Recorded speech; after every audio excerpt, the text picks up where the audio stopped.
माझी मालकी plot number आहे 122/753 आणि मला नर्सरी टाकल्याबद्दल फॉरेस्टवाले त्रास देतात आणि सुनावणे जास्त जोर लावून ताकद लावून सांगतो का हे झाडं उचलून ना घेऊन जाईन, तुझी जागा नाही मिळत म्हणून धमकी येऊन धमकी देतात फॉरेस्टवाले येऊन.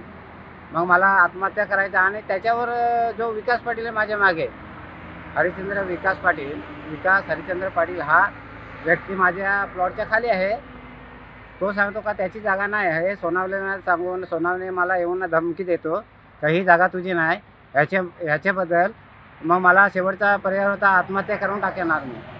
आणि हे हे हे फॉरेस्टवाले जिम्मेदार आहे त्याला आणि मी आत्महत्या करेन, हे जिम्मेदार फॉरेस्टवाले.